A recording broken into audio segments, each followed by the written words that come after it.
संत जगी अवतरले, ब्रह्ममूर्ती संत जगी अवतरले, उद्धरवया आले दिनजना, ब्रह्मादिक त्यांची वंदिते पायवनी, नाम घेता वदनी दोष जाती, ओका दुराचारी विषयी आसक्त संत कृपा त्वरित उद्धरती, अखंडित नामा त्यांची वास पाये निशिदिनी ध्याये सत्संगी, ब्रह्मादिक त्यांची वंदिते पायवनी, नाम घेता वदनी दोष जाती, पांडुरंगा करू प्रथम नमन.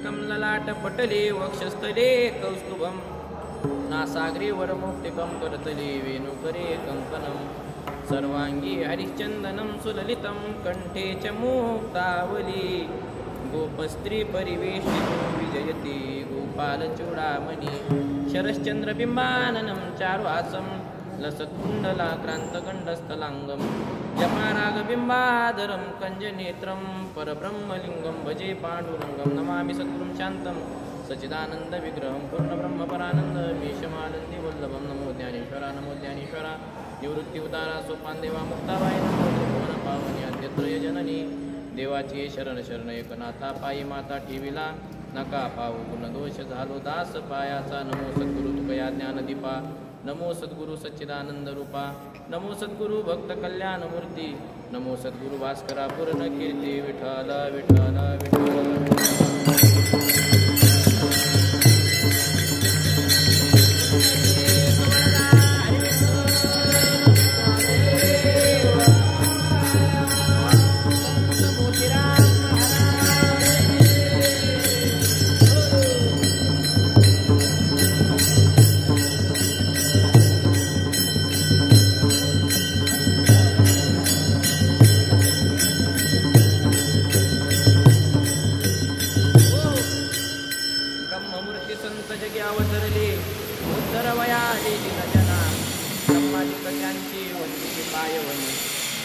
नाम बेतावदनी दोषगाती प्रस्तुत कीर्तन रूपी सेवेकरता निवडलेला अभंग महान भगवत भक्त संत शिरोमणी देवाचे लाडके भक्त नामदेव महाराजांचा असून या अभंगातून नामदेव महाराज संतांचा वास्तविक परिचय सांगून सत्संगाचं महत्त्व सांगतायत.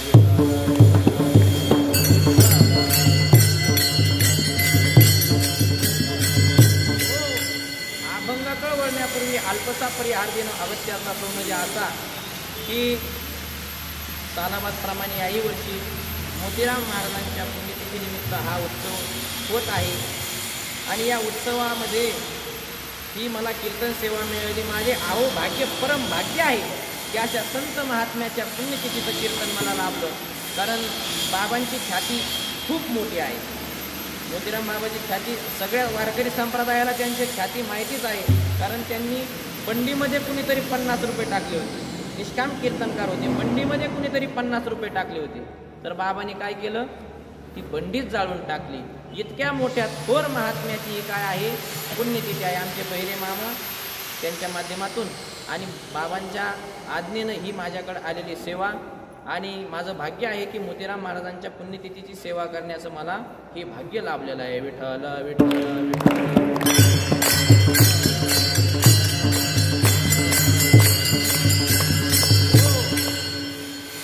ब्रह्ममूर्ती संत जगी अवतरले, उद्धरवयाने जना, ब्रह्मादिक त्यांची वंदिके पायवनी, नाम घेता वदनी दोषगाती. अभंग संतांचं महात्म्य, संतांचं स्वस्वरूप प्रतिपादन करणारा आहे. या विश्वाचा जर विचार केला तर विश्वाच्या उत्पत्तीच्या अगोदर या ठिकाणी काहीच नव्हतं. पहिले कोठे तर नव्हते काही, चंद्र सूर्य तारा नाही, शून्य होते पायी. तेथे एक कानोबा तेरे तेरे तेथे एक ढालगत निर्माण झाली, पहातीने एवढी ख्याती केली. म्हणजे या विश्वाचा जर विचार केला, अगोदर फक्त एक शून्य होतं, काहीच नव्हतं, विश्वामध्ये काहीच नव्हतं. पण भगवंताला त्या ठिकाणी कर्मना, ईश्वराला कर्मना, ब्रह्माच्या एका अंशाला माया उपाधी लागली, ईश्वर उत्पन्न झाला, त्या ईश्वराला कर्म आहे ना, आणि त्या ईश्वराला कर्मच नसल्यामुळे त्या ईश्वराने काय केलं, या सृष्टीची उत्पत्ती केली. एकले निकंतेचे म्हणून या येणे केले निर्माण 14 भुवने, गगन चंद्र सूर्य मेघ तारांगणे, 5ही महाभूते भौतिके भिन्ने भिन्ने हो, ऐसा लागविया माया सूत्रधारी. त्याने काय केलं मग, त्या भगवंताने पूर्ण सृष्टी उत्पन्न केली. त्या भगवंताचे त्याने 3 रूप धारण केले. विधाता म्हणजे ब्रह्मदेवाच्या रूपाने त्याने एक रूप धारण केलं, ते सृजन काय झालं, उत्पत्ती करता झाला, सकल सृष्टीची उत्पत्ती केली. आणि भगवान विष्णूच्या रूपाच्या माध्यमातून तो काय करत होता, सगळ्या भूतांचं पालन पोषण करणारा झाला. आणि शंकराच्या रूपानं तो संहार करता झाला. विठाला विठाला विठाला.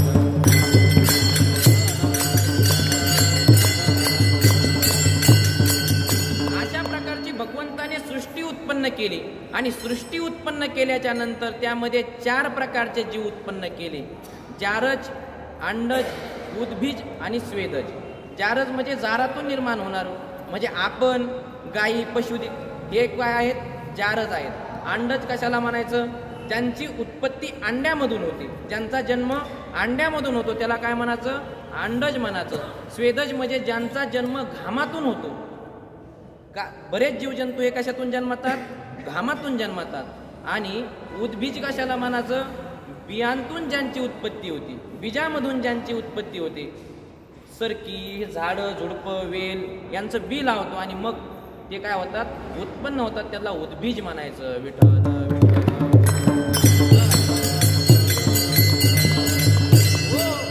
अशा प्रकारचे भगवंताने 4 प्रकारच्या योन्या निर्माण केल्या. याच्यामध्ये भगवंताने सृष्टीमध्ये झाडं उत्पन्न केले, पशु पक्षी उत्पन्न केले, सर्व या पृथ्वीवर उत्पन्न झालं. पण मनुष्य हा उत्पन्न नव्हता. भगवंताला कुणीतरी त्याचं नाव घेणारं पाहिजे होतं, कुणीतरी माझी स्तुती करावी, कुणीतरी मला बोलावं, कुणीतरी माझ्यासोबत संवाद साधावा. याच्याकरता भगवंताने काय केलं तर या सृष्टीची उत्पत्ती केली. त्याला कर्माना नव्हतं म्हणून त्याने काय केले, या सृष्टीची उत्पत्ती केली. पण पशु पक्षाला ज्ञानच नाही. आणि हे ज्ञान नाही कोटे, याची देही घडी देवाचे भजन. आणि हे ज्ञान नाही कोटे. पशु पक्षाच्या ठिकाणी देवाचं भजन करण्याचं सामर्थ्य आहे का, त्यांच्यामध्ये ते ज्ञान आहे का, ते ज्ञान त्यांच्यामध्ये नाही. त्यांच्यामध्ये ते ज्ञान नाही म्हणून भगवंताने कुणाला उत्पन्न केलं, परत सगळ्यात शेवटी कुणाला उत्पन्न केलं, मनुष्याला उत्पन्न केलं. का उत्पन्न केलं, कारण जन्मताच मनुष्य कसा होता, बुद्धिमान होता. जन्मताच मनुष्य कसा होता, बुद्धिमान होता. ब्रह्मदेवापासून 7 महर्षी उत्पन्न झाले, त्यांच्यापासून पुन्हा प्रजापती दक्ष उत्पन्न झाले, कश्यप, ते सगळे ऋषीमुनी उत्पन्न झाले, त्यांच्यापासून ही सगळी मनु उत्पन्न झाला. आणि मनुपासून ही सगळी प्रजा उत्पन्न झाली पृथ्वीवरची. आता विज्ञानवादी मानणारे काय म्हणतात, प्रथम कोण होते, माकडं. आणि त्या माकडापासून कोण उत्पन्न झालं, पुढं त्याचीच प्रगती होत गेली, त्याच्या बुद्धीला थोडीशी चालना मिळाली, मग कोण उत्पन्न झाला, मनुष्य निर्माण झाला. पण हे विज्ञानवादी मानतात. पण आपला वेद, आपला संप्रदाय, आपले वेद असं सांगतात का, नाही सांगत. मनुष्य हा जन्मताच बुद्धिमान होता, भगवंताने त्याची उत्पत्तीच बुद्धिमान. मनुस्मृती आपला धर्मग्रंथ आहे. म्हणून ते काय केलेलं आहे, म्हणून त्याची उत्पत्ती केलेली, म्हणून सांगितलेला आहे तो. म्हणजे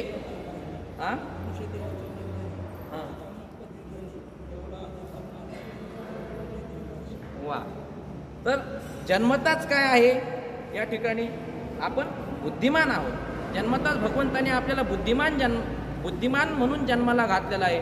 अशा प्रकारे अशी हे विज्ञानवादी काही मानू, माकडापासून मनुष्य उत्पन्न झाले, मग आता कोण माकडाचे मनुष्य होत नाहीत, आता काय माकडं नाही का, मग व्हायला तर सगळेच माकडं मनुष्य व्हायला पाहिजे होते. अर्धे का म्हणून मनुष्य झाले आणि अर्धे का माकडच राहिले, तसं काहीही नाही. मनुष्य हा भगवंताने जीवच वेगळा निर्माण केलेला आहे. माकड ही योनी वेगळी आहे आणि मनुष्य ही योनी वेगळी आहे. विठ्ठल विठ्ठल.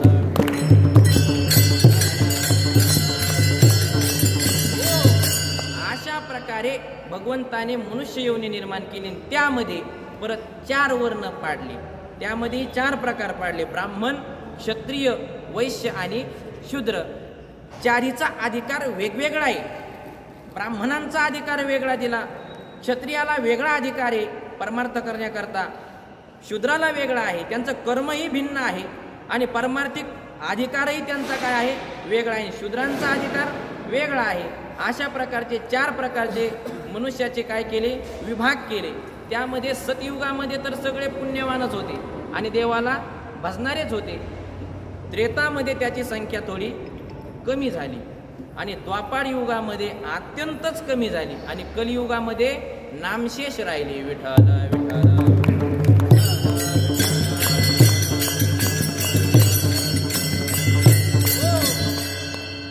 मग अशा प्रकारे मनुष्याची जी परमार्थिक लोक आहेत त्या परमार्थिक लोकाची संख्या ही कशी राहिली, अल्प राहिली आणि पाचरण करणारे जे लोक आहेत त्यांची संख्या वाढली.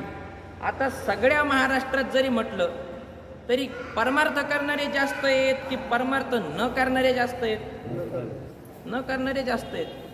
आता महाराष्ट्राचा जर विचार केला किती कोटी लोक असतील आणि त्यामध्ये पंढरपूरला येणारे किती कोटी लोक आहेत? कोटीनं लोक आहेत आणि पंढरपूरला येणारी संख्या लाखात आहे.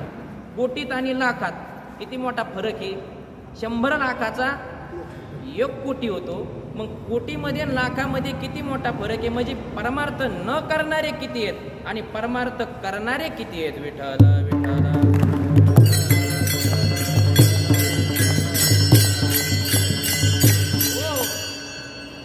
ते परमार्थ का करत नाहीत किंवा त्यांना परमार्थाचा उपदेश करणारे मिळत नाही हा एक प्रश्न बाजूला राहिला. पण परमार्थ या ठिकाणी अत्यंत सीमित झालेला आहे, अत्यंत कमी झालेला आहे.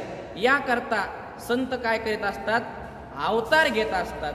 एक तर अवतार घेणारे या जगतामध्ये किंवा या विश्वामध्ये 2च कोण आहेत, 2च वस्तू आहे. एक संत आणि दुसरा देव. संतही अवतार घेतो आणि देवही अवतार घेतो. पण मग देवाने जर अवतार घेतला तर देव काय करतो अवतार घेऊन, भक्ता राखी पायापाशी दुर्जनाशी संवारी. आणि संतही अवतार घेतात.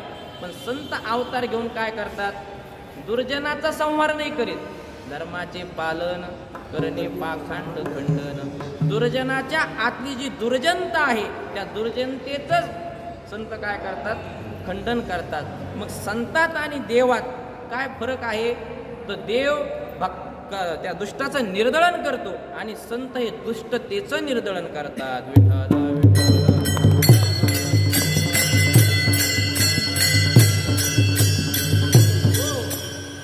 आता संतांचा जर विचार केला तर संतांचा जन्म कसा होतो, सामान्य आपल्यासारखा संतांचा जन्म होतो. आईच्या उदरामध्ये येतात आणि संत जन्म घेतात. आणि भगवंताच्या जर जन्माचा विचार केला तर आयोनी संभव, भगवान परमात्मा योनी मार्गाने येतो का, गर्भाचा तो गर्भवास सोसतो का भगवान, नाही सोसित. आयोनी संभव प्रगटला हा राघव. भगवान परमात्मा मथुरेत सुद्धा जन्माला आले कारागृहामध्ये, तेव्हा सुद्धा कसे आलते, चतुर्भुज रूपाने मोठ्या रूपात असं 8 वर्षाचं रूप धरून आलते. त्याच्यानंतर त्या देवकी मातेनं प्रार्थना केली, देवा तू असा जर आला तर कोण मला, मी वात्सल्यमध्ये कसं तुझ्यावर लुटता येईल, मला तू माझा मुलगा म्हणून कसं जगाला मिरवता येईल मला. तेव्हा भगवंताने बालकाचं रूप, एका छोट्या बाळाचं रूप काय केलं, धारण केलं. म्हणजे भगवान परमात्मा हा प्रगट होत असतो. आणि संत हे गर्भातून आईच्या उदरातून जन्म घेतात. मग संतांनाही ब्रह्ममूर्ती म्हटले या अभंगात आणि भगवंतालाही भगवान परमात्मा ब्रह्मचे, शुद्ध चैतन्य भगवान परमात्मा काय ब्रह्मचे. पण संतांना ब्रह्म कसं म्हटलं, विठ्ठल विठ्ठल.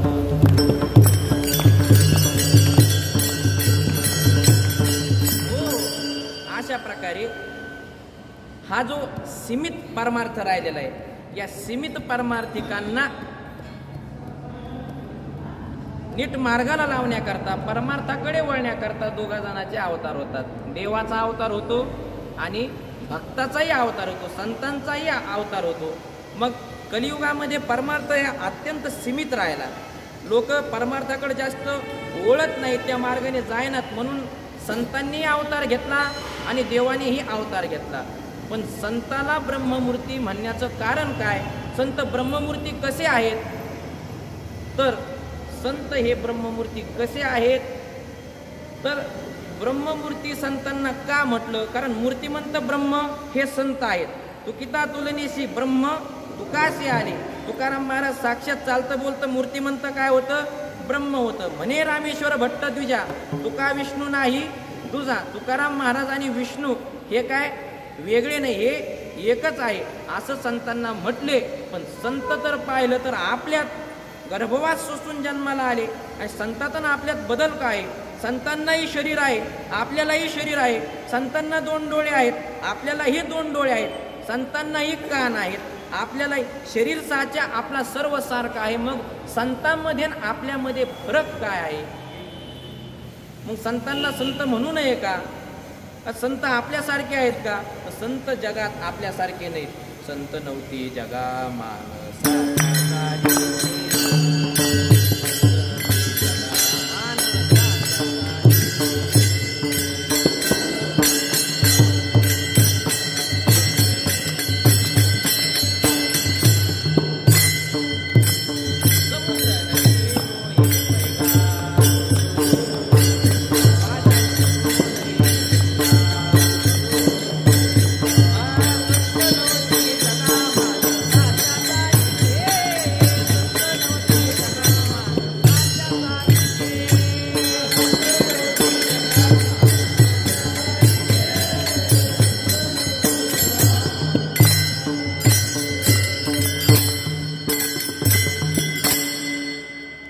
प्रकारे संत जरी दिसायला माणसासारखे असले तरी त्यांना माणसासारखं म्हणू नये.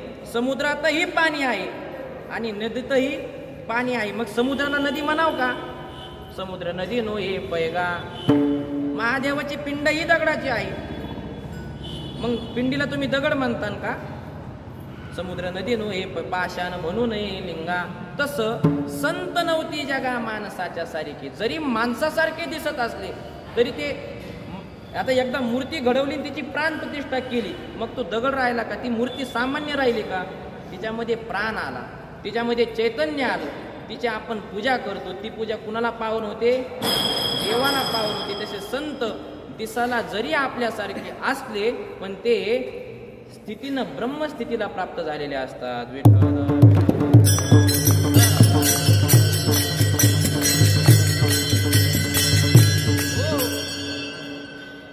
बरं, आपण कुठून आलेलो आहे का माहिती? मागच्या जन्मात आपण कोण होतो? मागा आपण नरक भोगला की मागा आपण स्वर्ग भोगला? का आपण सत्य लोकाहून अवतार घेऊन आलो? का आपण गो लोकाला होतो? कोणत्या कुत्र्या मांजऱ्याच्या जन्माला होतो? का गाढवाच्या जन्म? आपल्याला माहिती आहे का?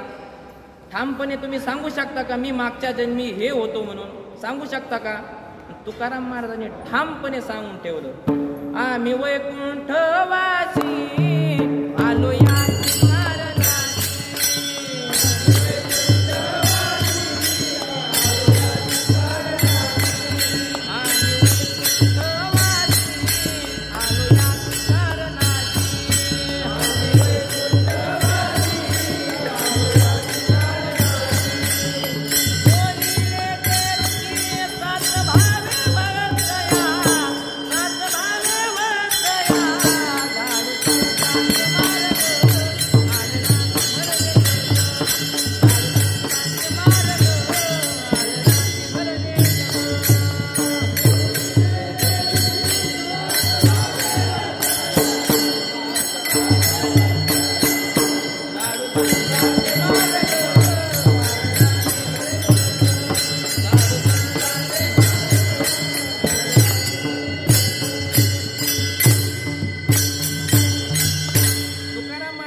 आम्ही वैकुंठवासी किंवा येथे उपकारासाठी आले घरच्या वैकुंठी. वैकुंठ हे आमचं घर आहे असं कुणी सांगून ठेवलं? तुकोबारायाने सांगून ठेवलं. म्हणून या ठिकाणी नामदेव महाराज त्यांना ब्रह्ममूर्ती म्हणतात. अभंगाच्या पहिल्या चरणामध्ये ब्रह्ममूर्ती शांत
अवतरले उद्धरयाले दीनजना.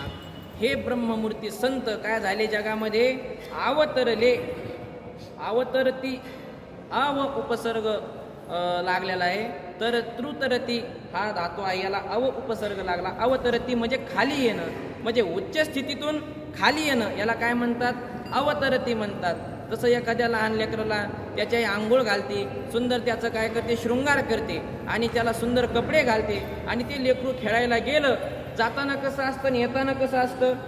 केस विचकलेले, अंग मळालेलं. त्याची आई काय म्हणत असते? काय अवतार केला. सामान्य शब्द आहे. अवतार केला म्हणजे काय? जाताना ते किती सुंदर दिसत होतं आणि येताना त्याचा सुंदरपणा काय झाला? ते मलिन शरीराने आलं, म्हणजे ते सुंदरपणातून क्रूप दिसा लागलं, म्हणून त्याला अवतरती म्हणजे खाली आलं. त्याचं स्वरूप रूप जे सुंदर होतं ते काय झालं? खाली आलं. याला अवतरती म्हणतात. म्हणजे उच्च स्थितीतून खाली येणं, याला काय काय म्हणतात? अवतरती. मग संत कोणत्या उच्च स्थितीला होते आणि ते कुठं आले? तर ब्रह्ममूर्ती संत जगी अवतरले, म्हणजे ब्रह्ममूर्ती होते, वैकुंठावर आले. त्याला काय आहे की ब्रह्ममूर्ती म्हणजे ब्रह्मस्थितीला होते, म्हणजे अद्वैत स्थितीत होते. संत काय होते? अद्वैत स्थितीमध्ये होते. आणि अद्वैत स्थितीतून तुम्हा आम्हाला उपदेश करण्याकरता संत काय झाले? द्वैतात आले, द्वैत स्थितीत आले. त्यांनी काय केलं की स्वतःला उपाधी लावून घेतली आणि या ठिकाणी ते अवतरले. कशा करता अवतरले ते? उद्धरया आले दीनजना. तीन जनाचा उद्धार करण्याकरता संत या ठिकाणी काय झालं? अवतरले. दीनजन. दीन कुणाला म्हणायचं? तर जो इंद्रियाच्या अधीने, त्याला काय म्हणायचं? दीन म्हणायचं. ज्याला परमार्थ मार्ग कळत नाही, ज्याला इच्छा आहे की मला देवाची प्राप्ती करायची, त्याच्या मनात तळमळ आहे अत्यंत की मला देवाची प्राप्ती करायची, विषय सुख आता मला नकोय, पण त्याला देवाच्या प्राप्तीचा मार्ग मिळत नाही, त्याला काय म्हणायचं? दीन म्हणायचं. अशा दीनजनाचा उद्धार करण्याकरता संत काय करतात? अवतार घेतात. म्हणून ब्रह्ममूर्ती संत जगी अवतरले उद्धरवया आले दीनजना. विठोबा रखुमाई.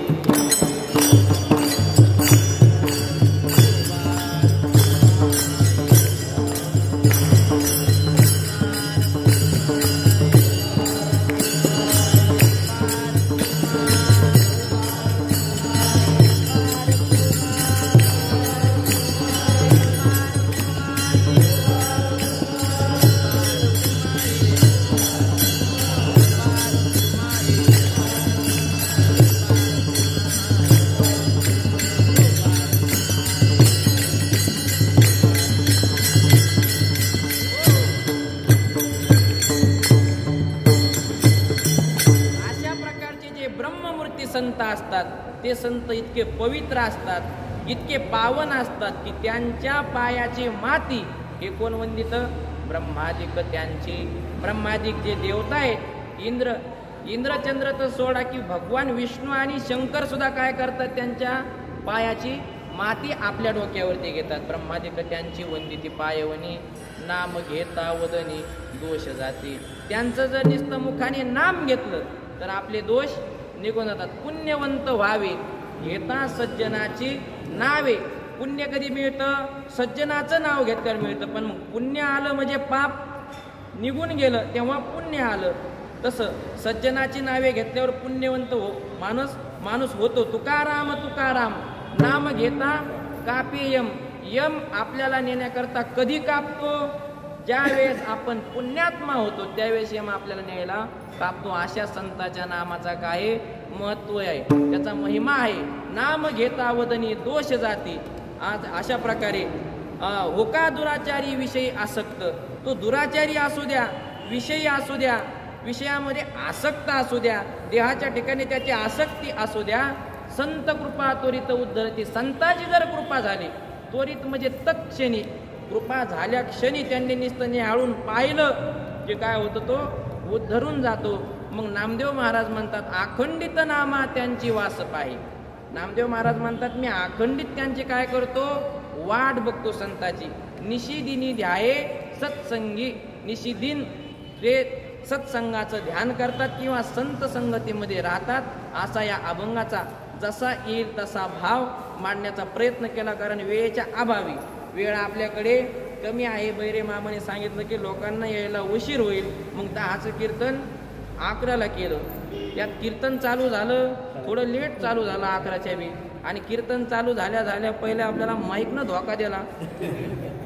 माईकनंही धोका देऊन टाकला. पण आपण कीर्तन जसं होईल तसं सेवा म्हणून या ठिकाणी करण्याचा प्रयत्न केला. जसं अर्ध्या तासामध्ये भाव मांडण्याचा प्रयत्न केला जसा येईल तसा. आणि आपण या ठिकाणी आलात, कीर्तन ऐकलं म्हणून तुम्हालाही द्यावे तेवढे धन्यवाद. आणि याच ठिकाणी सेवेला पूर्ण विराम. ज्ञानेश्वर महाराज.